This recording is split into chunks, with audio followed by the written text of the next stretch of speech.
Assalamu alaikum wa rahmatullahi wa barakatuh. Je vous retrouve à nouveau dans une petite vidéo pour vous présenter un livre parmi les 70 livres environ qu'on a édités. Puisque on ne peut pas forcément acheter tous les livres, il y a des livres qui sortent du lot et qui méritent vraiment d'être lus, et celui-ci en fait partie.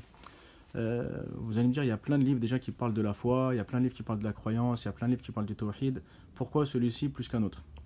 Mais en fait, celui-ci, déjà, il a un avantage, c'est qu'il est complet. Il a traité la plupart des questions relatives à la croyance, la plupart des questions relatives au tawhid, la plupart des questions relatives à la foi. Mais là où il se distingue de beaucoup d'autres, c'est qu'il n'a pas uniquement abordé l'aspect théorique des choses. C'est qu'il est rentré également dans l'aspect pratique et qu'il a mêlé la théologie à la spiritualité.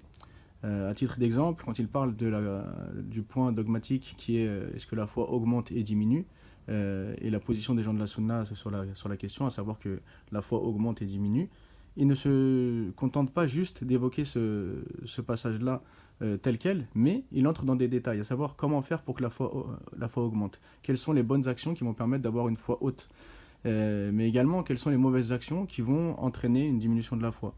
De la même manière, lorsqu'il va parler donc, de la croyance dans le paradis, dans la croyance dans l'enfer, il va expliquer qu'est-ce qu'on peut trouver au paradis, quelles sont les actions qui vont mener au paradis.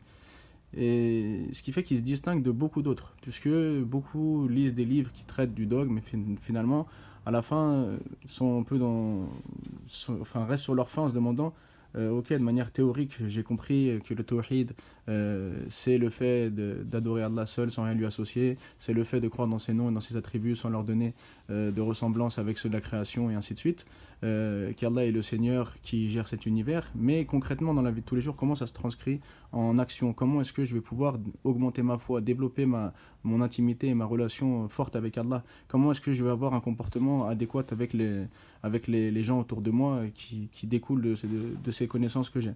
Et bien ce livre-là, c'est le manuel idéal pour avoir un dogme authentique et des actions en conformité avec celui-ci.